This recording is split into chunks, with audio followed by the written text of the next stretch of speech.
त्या दिवशी बघितलं की पवित्र आत्मा लोकांसाठी काय काम करते, त्याचे उद्दिष्ट काय, त्याचे स्वरूप काय, याविषयी आम्ही ऐकलं. परंतु आज आम्ही विशेष करून पवित्र आत्मा कुठे होता आणि कुठून आला हे तुम्हाला माहिती आहे का? सगळ्यांना देवाचं वचन माहिती आहे. बायबल सांगते उत्पत्तीच्या पुस्तकामध्ये की पवित्र आत्मा सुरुवातीला कुठे होता? या जगामध्ये फक्त आणि फक्त कोण होतं? कोण होतं? पवित्र आत्मा होता. बायबल सांगते उत्पत्तीच्या पुस्तकामध्ये सुरुवातीलाच की जलावरती पवित्र आत्मा काय करत होता? त्याचा अर्थ काय? तर पळत होता म्हणजे काय? बेचैन होता.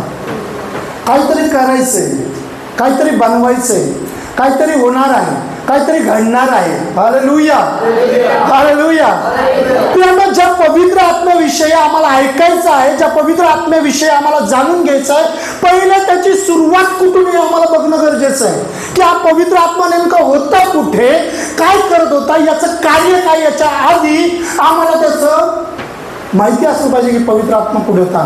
तर बायबल सांगतं, बायबलची सुरुवातच आहे, देवाच्या वचनाची सुरुवातच आहे की पवित्र आत्मा जलावरती. हालेलुया. सुरुवातच पवित्र आत्म्याची. हालेलुया. आणि मग देव बोलला, पाणी आणि पृथ्वी वेगळी. मग वेगवेगळ्या गोष्टी घडत गेल्या. आम्हाला जास्त खोलवर जायचं नाही, सगळ्यांना माहिती आहे. मग प्रियांनो, देवाचं कार्य आम्हाला बघायला भेटतं की देवाने या सृष्टीला निर्माण केलं. मनुष्य तोपर्यंत तुम्ही आणि मी नव्हतो. बरोबर आहे? लक्षात घ्या मी काय सांगत आहे. मग पुढे चालून काय झालं? देव होता आणि देवाच्या नंतर देवाने कोणाला निर्माण केलं? देवी दूतांना निर्माण केलं. कोणाला निर्माण केलं? दूतांना तयार केलं. आणि दूतांना तयार केलं तर प्रत्येक दूताची कार्यशैली वेगळी, त्यांना कामं वाटून दिले. मग या जगात तुम्ही आणि मी होतो का? तोपर्यंत आम्ही नव्हतो. मग आम्हाला परमेश्वराने मातीचं घडवलं. मग तुमची आणि माझी निर्मिती काय केलं? मातीचं घडवलं. आणि मातीचं घडवून त्याच्यामध्ये त्याने आपला स्वतःचा श्वास फुंकला. आणि मग हा मनुष्य हा जीवधारी प्राणी झाला. मग आता आम्ही होतो का सुरुवातीला? सुरुवातीला कोण होता? कोण होता? बोलूया, कोण? बरोबर आहे. सुरुवातीला पवित्र आत्मा, आणि आत्मा असल्यामुळे नंतर मग देवाचं कार्य, त्यानंतर देवदूतांचं कार्य आम्हाला बघायला भेटतं. आणि त्याच्यानंतर मनुष्याची निर्मिती. आणि मग माणसाची निर्मिती झाल्यानंतर सुद्धा माणसाचा आणि देवाचा संबंध आम्हाला उत्पत्तीच्या पुस्तकात बघायला भेटतो. पहिला पुरुष परमेश्वराने घडवला, त्याचं नाव काय? आदम. त्याला जी स्त्री त्याच्या पाचवीपासून बनवली तिचं नाव काय? हवा. मग मनुष्याची निर्मिती. आज अनेक चर्च, अनेक मंडळ्या प्रभूची स्तुती करतात, अनेक लोक देवाचा गौरव करतात. प्रियानो, या दोघांना ज्यावेळेस परमेश्वराने घडवलं त्याच्यानंतर यांना लेकरं झाले आणि त्या लेकरांमध्ये वादविवाद होते. चांगुलपणा असताना वाईट गोष्टी या जगामध्ये आल्या. सुरुवात तर सैतानापासूनच झाली. आणि आदम हवेमध्येच त्यांनी फळाच्या द्वारे एक वाईट गोष्ट पसरवली आणि तिथून पाप जगात शिरलं म्हणून सांगितलं. मग या दोघा भावांमध्ये वादविवाद होता आणि भावाभावांनी एकमेकाला मारहाण करताना एकाचा मर्डर केला. बरोबर आहे? इथपर्यंत आम्हाला इतिहास माहिती आहे. पण आज आम्ही पवित्र आत्म्याची आठवण करणार आहोत की देवाने नंतर चालून अनेक लोक देवाच्या राज्यामध्ये. आताच मी म्हटलं की नोहा कुठं होता? तारवामध्ये होता. पण नोहाचं एक घाणेरडं वैशिष्ट्य तुम्हाला माहिती आहे का? ज्याला देव पण वैतागला. इतका प्रार्थना करणारा नोहा सगळ्या जगाला सांगत होता की तुम्ही काय करा? पश्चाताप करा. जग बुडणार आहे. आम्हाला वाटतं नोहा खूप चांगला, पण बायबलच सांगतं की नोहा दारू पिऊन प्रार्थना करणारा व्यक्ती हो. कारण का? जितक्या तुम्ही प्रार्थना करणार तुमच्यामध्ये आणि देवाच्या मध्ये सैतान आहे, जो तुम्हाला देवापर्यंत पोहोचू देत. त्याचं टार्गेट आहे, त्याचं टार्गेट आहे की तुम्हाला आणि देवाजवळ तुम्हाला पोहोचू द्यायचं नाही, तुम्हाला धार्मिक जीवन जगू द्यायचं नाही. म्हणून तो अशा प्रकारच्या काही अडखळण निर्माण करतो. आम्ही पाहतो की त्याने ते केलं. दावीद राजा एवढा सामर्थ्यशाली, त्याचं देव ऐकत होता आणि त्याने स्तोत्र संहिता लिहिलं. सैतानाने त्याला गच्चीवरती नेलं ना, आणि त्याच्याद्वारे त्याने काय केलं? पापामध्ये पडलं. एवढे सामर्थ्यवान देवाच्या आत्म्याने चालणारे लोक, देवाच्या विषयी जागृत असणारे लोक पडले. नोहाने त्याचं कुटुंब वाचलं, त्याच्या कुटुंबाच्या द्वारे देवाने जगाची निर्मितीची योजना केली आणि तो पुढारी दारू पिऊन पडला. सैतान जुन्या काळामध्ये आम्हाला कळतं की देवाची आणि लोकांची भेट होऊ देत नव्हता, लोकांना धार्मिक जीवन जगू देत नव्हता. नवीन करारामध्ये आम्हाला असं बघायला भेटत नाही, बरोबर आहे. नवीन करारामध्ये मग जुन्या कराराची ही परिस्थिती पाहून येशू ख्रिस्ताला या जगामध्ये परमेश्वराने पाठवलं मनुष्य. हालेलुया. का?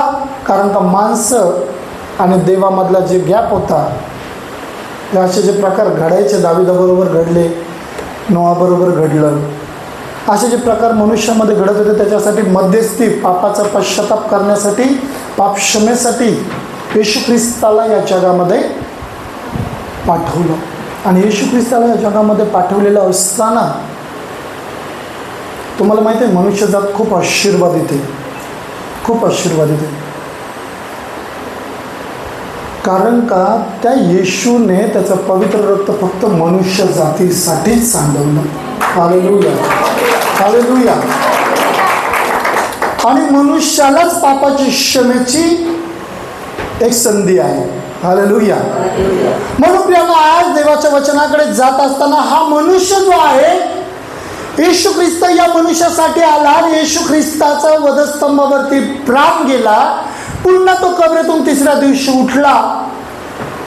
आज या जगामध्ये माझ्या ख्रिस्तासारखी कबर जी रिकामी आहे ती कोणाचीच नाही. हालेलुया.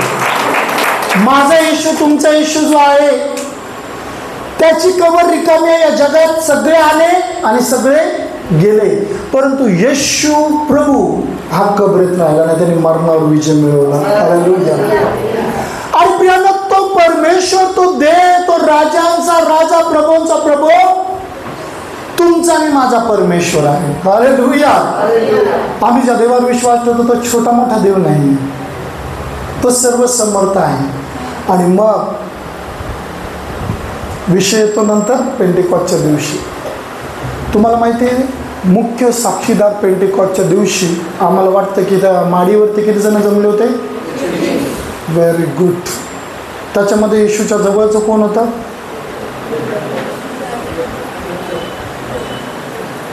इकडून उत्तर आलं, योग्य उत्तर आलं. कोण होतं तिथं? येशूची आई, भाऊ. तर माडीवरती येशूची आई मरिया होती. येशूच्या जन्माच्या वेळेस देवदूताची वाणी ऐकणारी बाई, पवित्र आत्म्याने भरण्यासाठी, देवाचं स्वागत करण्यासाठी, पवित्र आत्म्याच्या अनुग्रहासाठी आणि येशूने सांगितलेला शब्द पूर्ण करण्यासाठी तिथे उभी होती. Hallelujah, hallelujah.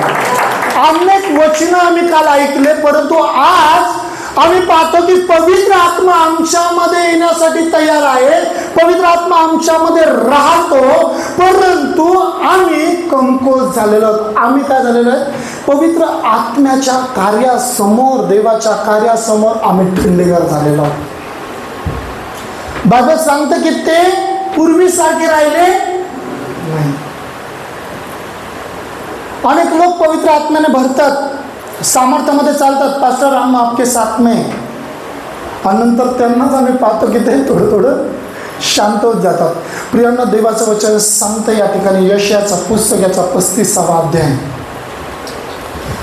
या 35व्या अध्यायामध्ये जर आम्ही पाहिलं तर 10च वचने आहेत, आणि 10 वचनं जर आम्ही वाचले तर ही वचनं आम्हाला शेवटच्या काळाविषयी, जे 1000 वर्षाचा जो काळ आहे प्रभू येशू ख्रिस्तासोबतचा, परमेश्वराच्या संगतीचा, त्या काळाविषयी हे 10 वचनं सांगतात. प्रियांनो, या पुस्तकामध्ये आम्हाला बघायला भेटतं की ते स्वर्गीय राज्य त्याच्याविषयी याच्यामध्ये सांगितलेलं आहे. परंतु आज मला तुम्हाला सर्वांना एका वचनाकडे तुमचं लक्ष वेधित करायचं आहे, आणि ते म्हणजे 3रं वचन. आम्ही मोठ्याने वाचूया.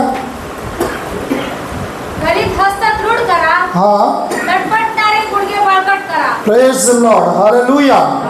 काय म्हटलेलं पुन्हा एकदा लक्ष देऊया.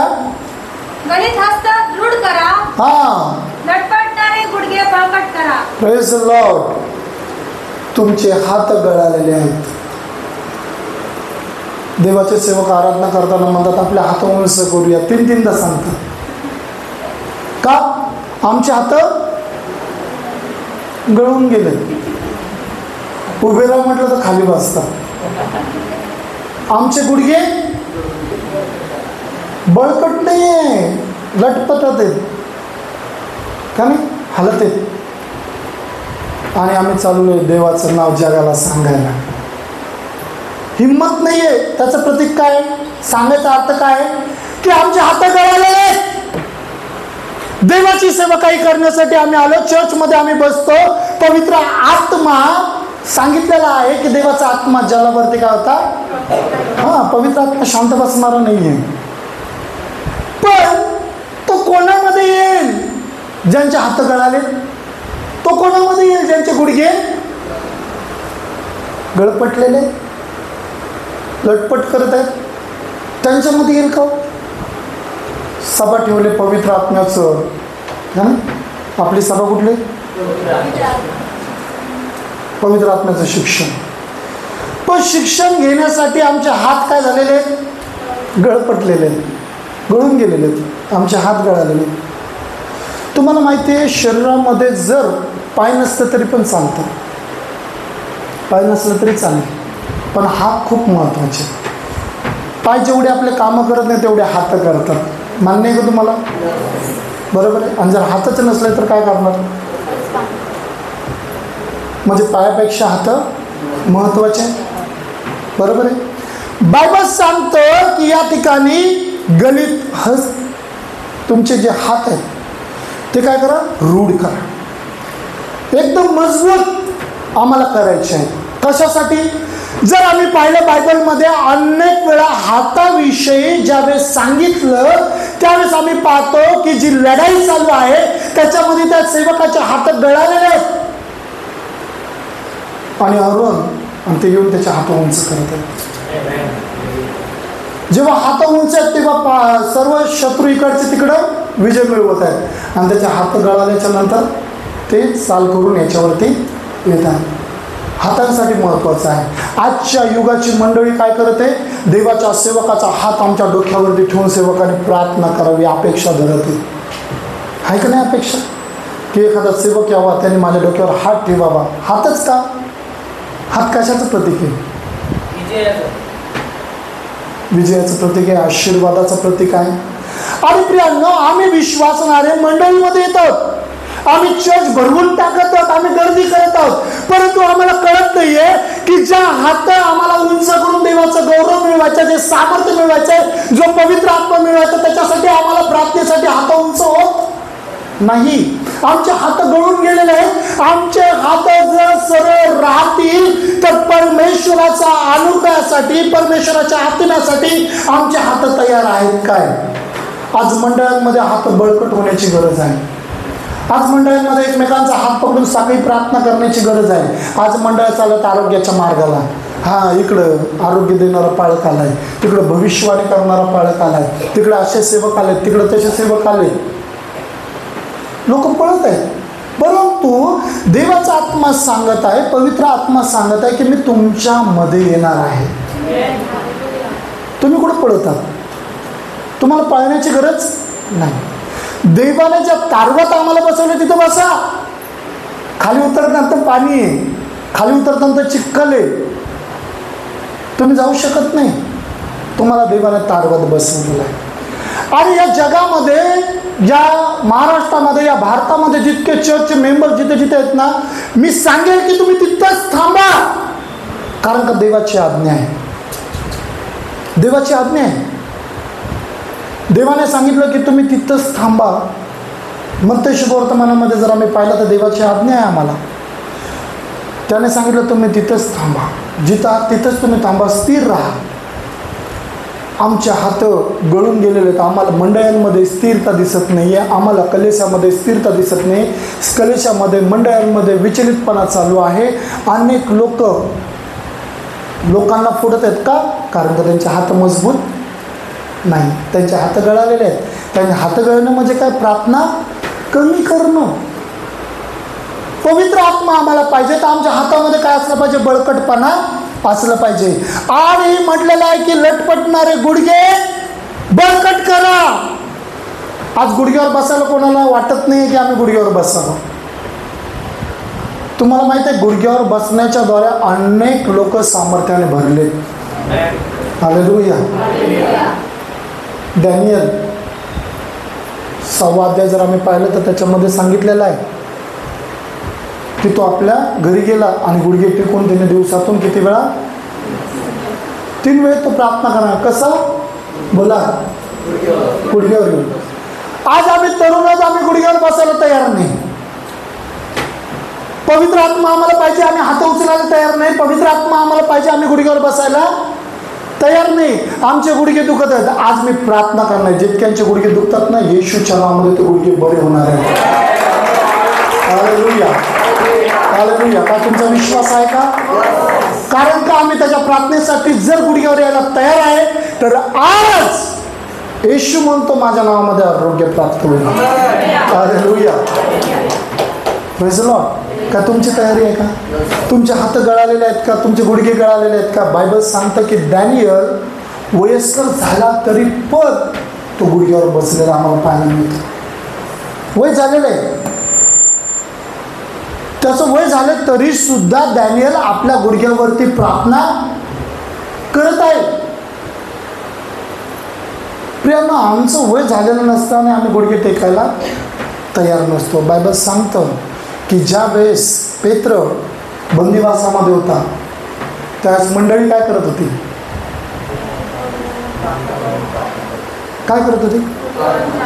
जुन्या मंडळांकडे, पहिल्या मंडळीकडे जर आम्ही पाहिलं, सुरुवातीच्या मंडळीकडे पाहिलं तर आम्हाला काही शिकायला भेटतंय. नंतर मंडळांमध्ये थंडपणा येत गेला. आणि आज आम्हाला देवाचं वचन तेच आहे. प्रभू येशू तोच आहे. आमचा देव तोच आहे जो पूर्वजांचा होता. मग आमचे गुडघे दुखत आहेत, त्यांचे गुडघे नव्हते दुखत. हालेलुया. आम्ही गुडघ्यावर यायला का मागत नाही? आम्ही गुडघ्यावर यायला का तयार नाही आहे? आम्ही आमचे गुडघे देवासमोर टेकायला का तयार नाही आहे? प्रियांनो, देवाचं सामर्थ्य आम्हाला पाहिजे, देवाचा अभिषेक आम्हाला पाहिजे. आणि मी तुम्हाला सांगतो की पवित्र आत्मा जर मनुष्यामध्ये नाही आहे तर त्यांनी शांत बसून राहावं. प्रथम त्याने पवित्र आत्म्याला मिळवावं. कारण का पवित्र आत्मा आम्हाला वागायला शिकवतो, पवित्र आत्मा आम्हाला चालायला शिकवतो, पवित्र आत्मा आम्हाला शिस्त शिकवतो. अनेक उदाहरणं तुम्ही काल पाहिले असतात पवित्र आत्म्यामुळे काय होतं. आज माझा विषय तो नाही. माझा विषय हा आहे की आमचे हात गळून गेलेले आम्हाला सरळ करणं गरजेचं आहे, मजबूत करणं गरजेचं आहे. आणि या हाताच्या द्वारे तुम्हाला जर मी सांगितलं तर या हाताच्या द्वारे अनेक कार्य देवाच्या राज्यासाठी तुम्ही करू शकता. तुमचा हात फक्त प्रार्थनेसाठी उंच करायचा नाहीये, तुमचा हात फक्त पवित्र आत्म्यासाठी उंच करायचा नाहीये, तर तुमच्या हाताची गरज देवाला आहे. कारण का बायबल सांगतं तुझा हात आणि हाताचे 5 बोट मी देवाच्या राज्यासाठी वापरत आहे. Hallelujah, hallelujah, hallelujah. या हाताने केलेले कष्ट परमेश्वर पाहत आहे. हात बळकट करा म्हणजे काय? आमचे हात आम्हाला मजबूत करायचे देवाच्या राज्यासाठी. आम्ही आता मजबूत कुठं करतो? जगीत जीवनासाठी. हालेलुया. आमचे हात देवाच्या राज्यामध्ये बळकट करायला आम्ही तयार नाही आहे. आमचे गुडघे देवासमोर टेकायला तयार नाही आहे. आम्ही प्रार्थना करत नाही. मग आमच्या संकट आलं की लगेच आम्ही गुडघ्यावर बसायला पण तयार असतो. संकट समय अब्राम 90 वर्षाचा होता आणि तो शहरासाठी प्रार्थना करत आहे, मध्यस्थी करत आहे. प्रार्थनेचं गांभीर्य आमच्या जीवनामध्ये राहिलेलं नाही. सर्वात प्रथम पवित्र आत्मा जर आम्हाला पाहिजे तर पहिली गोष्ट महत्त्वाची, आम्ही प्रार्थना करणारे असलं पाहिजे.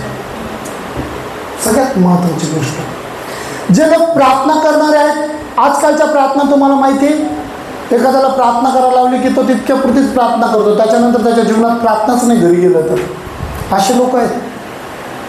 आमच्या जीवनामध्ये प्रार्थनेच्या द्वारेच पवित्र आत्मा आमच्या जीवनात येऊ शकतो.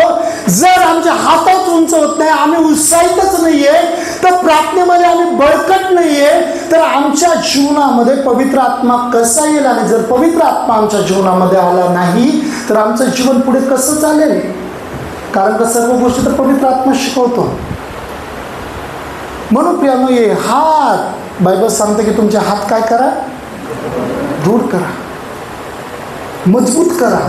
आमचे हात गळून गेलेले आहेत. आम्ही अनेक वर्षांपासून देवाच्या राज्यात येतो, आम्ही अनेक वर्षांपासून चर्चमध्ये येतो, परंतु काय आज आमचे हात मजबूत झालेले आहेत काय? आमचे हात कशामध्ये मजबूत झाले पाहिजे हा एक मोठा प्रश्न आहे. की बाळासाहेब नेमकं तुम्ही सांगता हात मजबूत करा, हात मजबूत करा. कशासाठी आम्ही हात मजबूत करावं? देवाच्या राज्यात जे काही काम आहे, जे काही करू शकतो तुमच्या हात, त्या गोष्टींसाठी तुमचे हात मजबूत करणं गरजेचं आहे.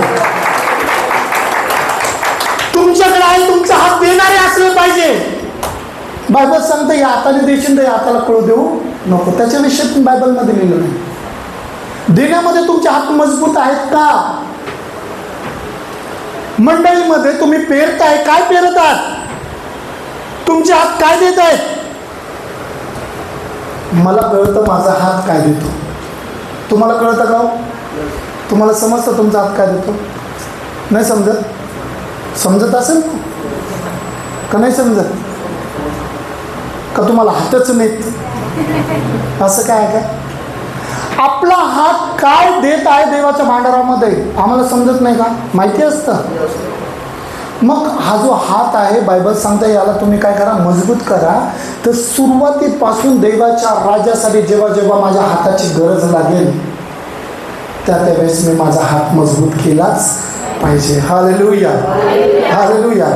एखादा व्यक्ती आमच्या जीवनामध्ये, आमच्या चर्चमध्ये, आमच्या मंडळीमध्ये प्रार्थनेमध्ये कमी पडत आहे तर त्याचा हात धरा आणि त्याचा हात प्रार्थनेमध्ये उंच करा. Hallelujah, hallelujah.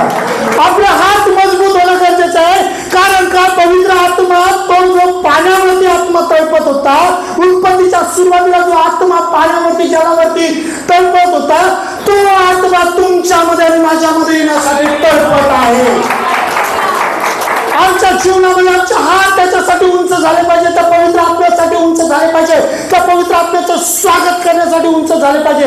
120 लोक त्याच्या तयारीमध्ये उभा होते. हालेलुया. आणि बायबल सांगते तिथं अद्भुत गोष्टी घडल्या. जर आम्ही वचन वाचलं तर आम्हाला पुढे पाहायला मिळतं की ते अन्य भाषेमध्ये बोलू लागले. किंवा जेव्हा ते पवित्र आत्म्यासाठी तयार होते. आजच्या मंडळात पवित्र आत्म्यासाठी तयार होत आहेत का? आजच्या मंडळात काय होतात? हा, ही प्रार्थना करते ना, करू द्या. बाजूची बाई प्रार्थना करत आहे, बाजूच्या सिस्टर प्रार्थना करत आहे, बाजूचे ब्रदर प्रार्थना करत आहे. आम्हाला गरज नाही आहे. आम्ही डोळे उघडे ठेवून त्यांच्याकडे पाहत आहोत. काय करतो आम्ही? तुम्हाला मी सांगतो, चमत्कार फक्त आणि फक्त येशू ख्रिस्ताची ओळख करून देऊ शकतो. चमत्कार तुम्हाला स्वर्गात मिळत नाही. अनेक लोक आहेत जगामध्ये ज्यांच्या जीवनात चमत्कार घडला आणि ते आज येशूमध्ये नाही. तुम्हाला माहिती आहे का? असे लोक तुमच्या जवळचे पण असतील. मला सांगा, त्यांच्यामध्ये चमत्कार झाला आणि ते येशूमध्ये आज टिकून आहेत. मोजके लोक असतील, मी सगळ्यांनाच नाही बोलत, पण मोजके लोक असतील की त्यांच्या जीवनामध्ये चमत्कार झाला आणि ते चर्च सोडून निघून गेले, ते येशूला सोडून निघून गेले. बरं होण्यासाठी फक्त आले.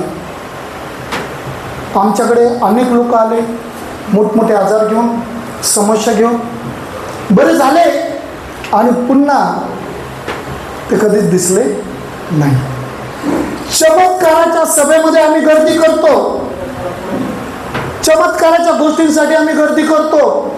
हा एक वक्ता येणार आहे, चांगला वक्ता आहे, चमत्कार होणार आहे, आरोग्याची प्रार्थना करणार आहे. अहो, आरोग्य बायबल सांगतं की येशूच्या नावामध्येच आहे. येशूच्या नावाने तर चमत्कार होणारच आहे. त्याला कुठला पाळक, चमत्कारी पाळक लागत नाही. हालेलुया. बायबल सांगते चमत्कारी पाळक लागतो का? Praise the Lord. ज्या परिस्थितीमध्ये, त्या परिस्थितीमध्ये आम्ही राहूया. हालेलुया. पण देवाच्या वचनाकडे लक्ष देऊया. चमत्कार आम्हाला देवाच्या राज्यात घेऊन जाऊ शकत नाही, तर देवाचं वचन आणि वैयक्तिक जीवन. हालेलुया. आमच्यामध्ये जर प्रार्थनेचा स्वभाव असेल, आमच्यामध्ये जर तयारी आहे, आमच्या हात उंच करण्याची आमच्यामध्ये जर तयारी आहे, आम्हाला गुडघ्यावर बसण्याची, तर आम्हाला देवाच्या राज्याविषयी कोणी राखू शकत नाही. हालेलुया. कोणी आम्हाला थांबवू शकत नाही. देवाच्या आत्म्याने भरण्यासाठी आणि देवाच्या राज्यात, स्वर्गाच्या राज्यात जाण्यासाठी आम्हाला कोणी थांबवू शकत नाही. आता जर मी तुम्हाला विचारलं ना की स्वर्गाच्या राज्यात कोणाकोणाला जायचं, हात वरती करा, तर तुम्ही करणार का नाही करणार? येस, मोठा आवाज आला. ठीक आहे, विचारतोच मी तुम्हाला, का नाही, कशाला प्रॅक्टिकलच करूया. स्वर्गाच्या राज्यात किती जणांना जायचंय? जायचंय का? Very good, very good. आता मला सांगा, जितक्यांनी हात वरती केले तितक्यांपैकी स्वतःकडे बोट करा आणि बोला की तू खरंच खरंच स्वर्गाच्या राज्यात जाण्याच्या आज पात्रतेच आहेस का? आता हातावरती करा कोणाला स्वर्गाच्या राज्यात जायचं. आणि डेंजर लोक अर्धे कमी झाले पण. हालेलुया. स्वर्गाच्या राज्यात जायचं तर आमचा हात वरती, परंतु त्याचे नियम माहिती आहेत का? त्याची वाटचाल माहिती आहे का? त्या स्वर्गात नेणारा राजा आम्हाला माहिती आहे का? त्या स्वर्गात नेणारा देव आम्हाला माहिती आहे का? त्या स्वर्गात नेणारा परमेश्वर आम्हाला माहिती आहे का? त्या स्वर्गात नेणारा देवाचा आत्मा आम्हाला माहिती आहे का? स्वर्गाच्या राज्यात जायचं हातावरती, कारण सर्व आम्ही हातवरती करतो, पण जायचं कसं? जायचं कसं? आज ना आमच्या प्रार्थना आहेत, ना आम्ही वचनामध्ये, ना आम्ही चांगले बोलत, ना चांगले वागत, पण आम्हाला तरी पण स्वर्गाच्या राज्यात जायचं. मग एकाला मी विचारलं की बाबा तू हातवरती केला, तुला समजते तू चांगला बोलत नाही आहेस, तू चांगलं वागत नाहीस, तरी पण हातवरती करते मला स्वर्गात. हो पाळसाहेब मला जायचंय. अरे ठीक आहे, तुला जायचं, पण तुला बदलावं लागेल ना. असं जीवन घेऊन स्वर्गाचं राज्य नाही भेटणार. येशूने रक्त सांडवलं ना, माझ्या पापाची क्षमा केली ना. येशूने रक्त सांडवलं, माझ्या पापाची क्षमा केलेली आहे. हो केलेली खरी गोष्ट आहे, पण तू अजून बदललेला नाही ना. तू बदलशील त्यावेळेसच स्वर्गाच्या राज्यात जाशील का? असाच देवाने काय तुझ्यावर ऑफर नाही ठेवलेली. हालेलुया. असंच घेऊन जायला. बायबल आम्हाला सांगतं की अनेक लोकांना स्वर्गाच्या राज्यात जायचं म्हटलं तर सगळेजण हो म्हणतात, परंतु महत्त्वाची गोष्ट आहे की आम्हाला आत्तापासून स्वर्गाच्या राज्यात जाण्याची तयारी करणं गरजेचं आहे. आमच्या प्रार्थना, पवित्र आत्म्याचं वरदान, परमेश्वराच्या सामर्थ्याने भरून आम्ही स्वर्गाच्या राज्यात जाऊ शकतो. हालेलुया. त्याची तयारी जर आज आम्ही केली तर काही मंडळांमध्ये असे लोक राहतील की त्यांना विचारलं जाईल की स्वर्गाच्या राज्यात जायचं, ते आशीर्वादित हात वरती करतील आणि म्हणतील हो पाळसाहेब मी तयार आहे. हालेलुया. हालेलुया. एखादं लग्न आमच्या घरामध्ये असेल तर आम्ही किती दिवस आधी तयारी करतो? खूप चांगली तयारी करतो ना.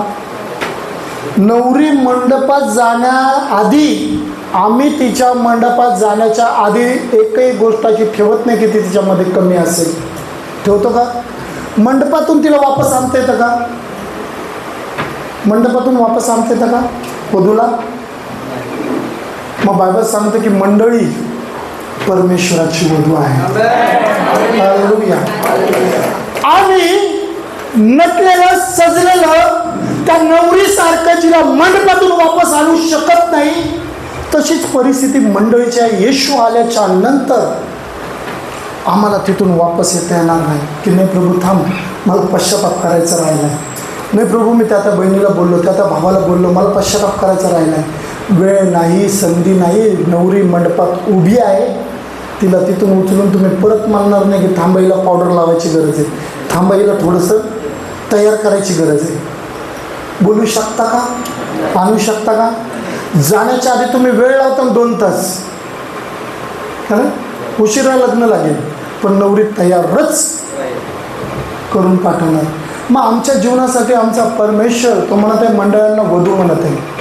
मग आम्ही किती सजलेलो आहोत, आम्ही किती धजलेलो आहोत. आमच्या हात गळून गेलेलं आमच्या मंडळांमध्ये थंडपणा आलेला आहे.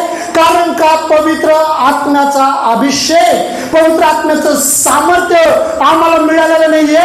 कारण का? आम्ही आमचे हात गळून गेलेले, आमचे गुडघे देवासमोर टेकायला तयार नाहीये.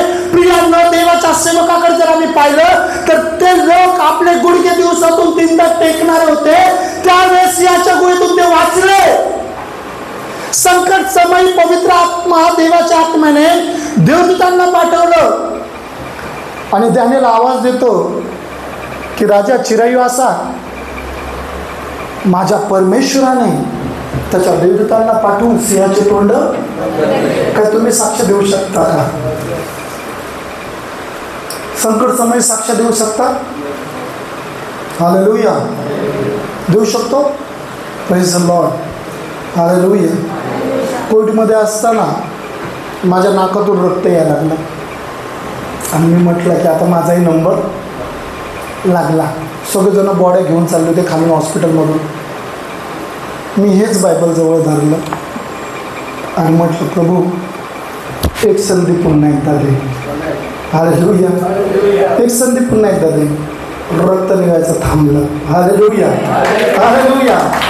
मी माझा नाहीये, त्या पवित्र आत्मा माझ्यामध्ये वास करतो आणि मी गेलो होतो त्या दिवशी, परंतु ख्रिस्ताने आज जर मला जिवंत ठेवलेला आहे तर माझे हात रूढ असले पाहिजे, माझे हात खंबीर असले पाहिजे, माझे गुडघे प्रभूसमोर टेकलेले असले पाहिजे. कारण का?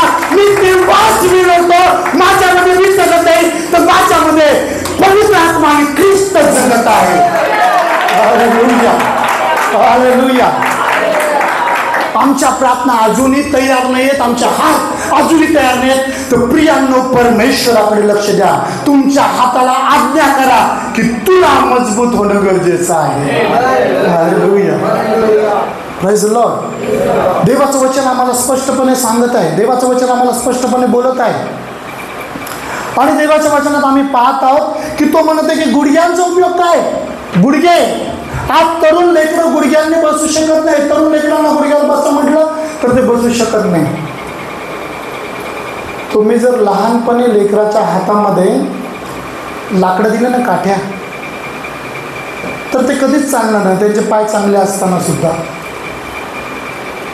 पण जर तुम्ही त्यांना बोटाला धरून चालायला शिकवलं आणि काही दिवसांनी बोट सोडता तर लेकरू काय होतं? चालतं. लेकरू पडायला आलं की आम्ही काय करतो? लगेच धरतो.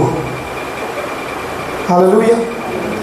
तुम्हाला माहिती आहे, देवपिता तो आमच्यासाठी येशू ख्रिस्ताला त्याने स्वतः भूतलावरती मनुष्य म्हणून पाठवलं. आमच्यासाठी तो आमच्यामध्ये आला, आमच्यामध्ये राहिला. आणि देवाचं वचन सांगतं की त्याने आम्हाला एवढं गुपित आणि ग्रहण गोष्टी दिल्या त्या जगाकडे नाही आहेत. हालेलुया. हालेलुया. ही बायबल याचने वचन आणि येशूने प्रेम करायला शिकवलं, अनेक गोष्टी शिकवल्या. त्याने आम्हाला पडत्या काळामध्ये उचललं, आम्हाला धरून चालायला शिकवलं. ख्रिस्त येशूमध्ये आमचे गुडघे मजबूत आहेत. त्याने आपले गुडघे वचनाच्या द्वारे मजबूत केलेले आहेत. त्याने आम्हाला उभं राहायला शिकवलेलं. आम्ही ख्रिस्तामध्ये येण्याच्या आधी किती वेळा पडलो, आम्ही येशूमध्ये येण्याच्या आधी किती वेळा पडलो. आमचे गुडघे व्यवस्थित नव्हते, आमच्या जीवनामध्ये आम्ही पडलो, आम्ही परिस्थितीमध्ये पडलो, अनेक गोष्टींमध्ये पडलो. परंतु बायबल आम्हाला सांगतं की त्याने काय केलं, आम्हाला आमचे पाय चिखलाच्या दलदलीतून काढले आणि खडकावरती काय केलं म्हटलेलं आहे. स्तोत्रसंहितेमध्ये सांगितलेलं आहे की त्याने माझे पाय काय केले, स्थिर केले.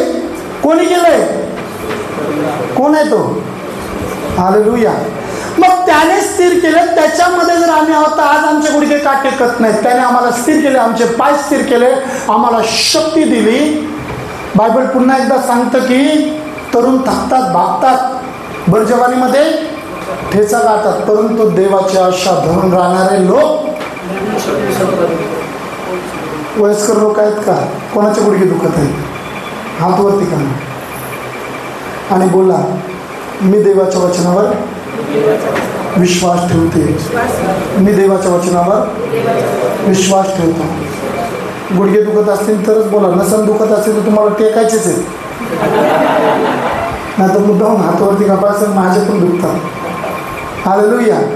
मी देवाच्या वचनावर विश्वास ठेवतो, कारण का देवाची आशा धरून राहणारे नवीन शक्ती संपादन करतील. ते धावतील तरी काय, देवाचं वचन धावतील तरी. आम्ही धावतो तर वचन सांगतं आशा धरून राहणारे धावले तरी पण दमणार नाहीत आणि चालले तरी पण थकणार नाही. हालेलुया. येशूच्या वचनात सामर्थ्य आहे, देवाच्या वचनात सामर्थ्य आहे. आम्ही कृती करत नाही. देवाच्या वचनावर विश्वास ठेवणारे आम्ही लोक आहोत. आम्ही चर्चमध्ये गर्दी करतो, परंतु काय देवाच्या वचनावर आम्ही विश्वास ठेवतो. जे हात प्रभूसाठी उंचवतात, ते गुडघे प्रभूसाठी टेकतात, त्यांच्यामध्ये पवित्र आत्मा आल्याशिवाय राहणार नाही. Hallelujah, hallelujah, praise the Lord. जे हात येशूसाठी उंचवतात, जे हात येशूच्या कार्याला पुढे येतात, जे हात बळकट झालेले आहेत, त्यांच्यामध्ये देवाच्या आत्म्याचा वास राहील, त्यांच्यामध्ये पवित्र आत्मा राहील. जे गुडघे प्रभूसमोर टेकतात त्यांच्यामध्ये पवित्र आत्मा राहील. आम्हाला पवित्र आत्मा हृदयात घ्यायचं कळतो की आमचा दरवाजा बंद आहे, पण आम्हाला हे नाही कळत की आमचे हात पण पवित्र आत्म्याला स्वीकारणार आहेत, आमचे गुडघे पण पवित्र आत्म्याला घेऊन येणारे आहेत. हालेलुया. या हातांचा आणि या गुडघ्याचा वापर आम्ही देवाच्या राज्यासाठी केला पाहिजे. आमचे हात बळकट करणं म्हणजे देवाच्या राज्यामध्ये प्रत्येक गोष्टीसाठी आम्हाला बळकट होणं गरजेचं आहे. आम्ही देण्यामध्ये कमी असेल आमच्या हातात, त्याला आज्ञा करा, हे तू देण्यामध्ये पुढे राहा. हालेलुया. देण्यामध्ये आशीर्वादित राहा. करून बघा, का परमेश्वर आशीर्वादित करणार नाही? कारण का देवाचं वचन सांगतं द्या म्हणजे दिले जाईल. पवित्र आत्म्याला जर आम्ही बोलवत आहोत, आपले हात उंच करतात, तर पवित्र आत्मा आमच्यामध्ये येईल. आणि पवित्र आत्म्याचं राहण्याचं ठिकाण काय? कुठलं ठिकाण आहे तुमच्या शरीरामध्ये? बायबलमध्ये सांगितलेलं कुठलं शरीरामधलं ठिकाण आहे की जिथं पवित्र आत्मा राहतो? Very good. खरं, तुमचं अंतःकरण. हालेलुया.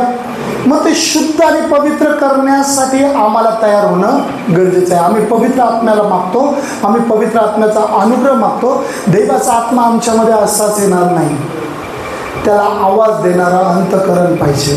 हालेलुया. त्याला कसं अंतःकरण पाहिजे? आवाज देणारं अंतःकरण पाहिजे. आणि प्रियांनो, बायबल आम्हाला सांगतं की आमचे हात ज्यावेळेस उंच होतात तेव्हा आमचं अंतःकरण सुद्धा त्याला आवाज देणारं असलं पाहिजे. बायबल सांगतं की जो तो दाराशी उभा आहे, तो दरवाजा ठोकत आहे, जो कोणी दरवाजा उघडेल तो त्याच्या संगती आतमध्ये येईल. हालेलुया. तो यायची तयारी आहे त्याची. पवित्र आत्मा मनुष्यासाठीच आहे, तो कोणासाठी नाही, दुसऱ्यांसाठी. आणि सैतान आहे ना, सैतान, तुम्ही म्हणत असाल की बाबा पाळसाहेब मी हातवरती करायला जाते, प्रार्थनेमध्ये जाते तर मला झोपच येते, वचन चालू असलं की माझे डोळे लागतात. त्यांचा हाताचा विषय खूप लांब आहे, ते वचनच ऐकत नाही तर हात कधी वरती करतील? काय ब्रदर लोक, काय काय लोकांना झोपायचं वचन चालू असताना ते झोपतात, डुलक्या मारतात. अशा लोकांचं काय करायचंय? आणि चर्चमध्ये मोठा प्रश्न आहे. हा बाळासाहेब झोपत येते. खेड्यामध्ये एक आम्ही जातो, तिथं 2 बाबा आहेत. त्यांचे मुलं सांगतात मला, बाळासाहेब जेवले की झोपतातच हो. मग प्रार्थनेत बसले तरी ते झोपलेलेच असतात. अशा लोकांसाठी वेगळं चर्च भरावं लागेल.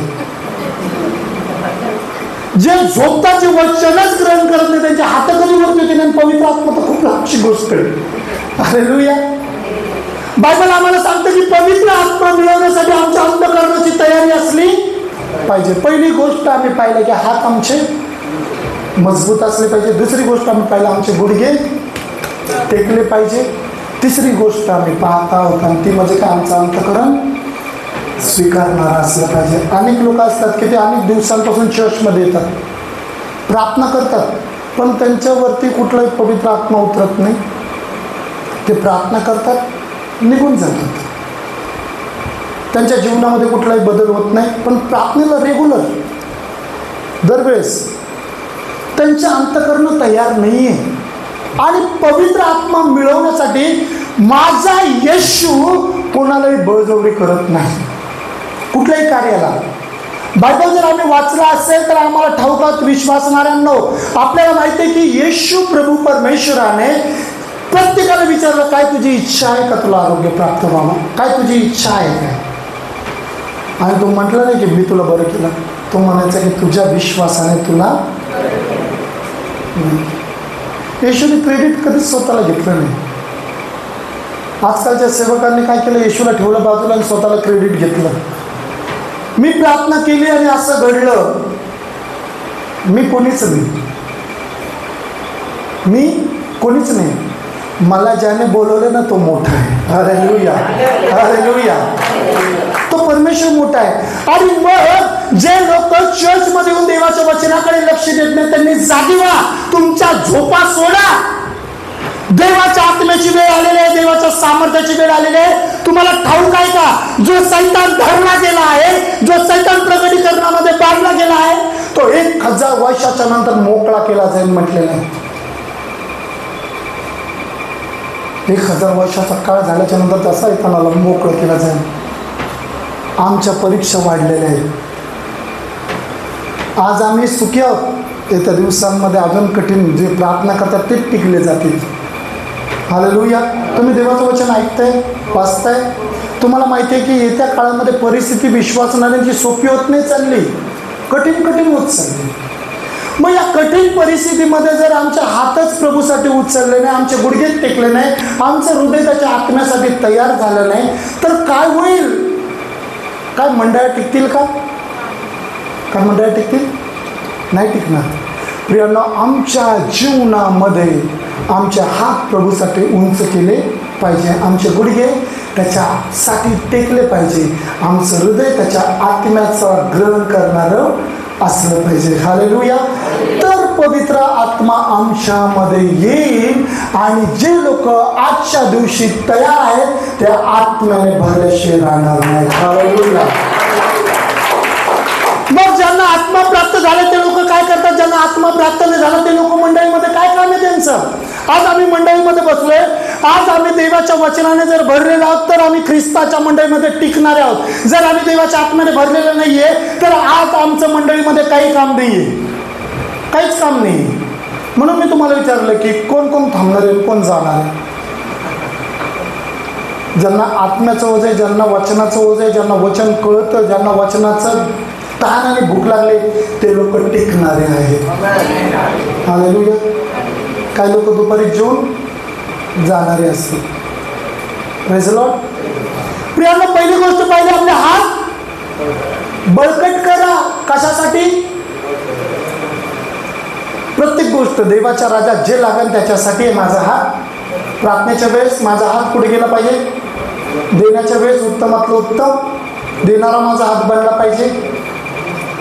कोणी जर पडत आहे तर माझा हात त्याला उचलून प्रार्थनेमध्ये धरणारा पण बनला पाहिजे. आम्ही प्रार्थनेसाठी हात उंच करत नाही, आम्ही देण्यासाठी हात पुढे करत नाही, आम्ही लोकांना उचलण्यासाठी सुद्धा हात वरती करत नाही.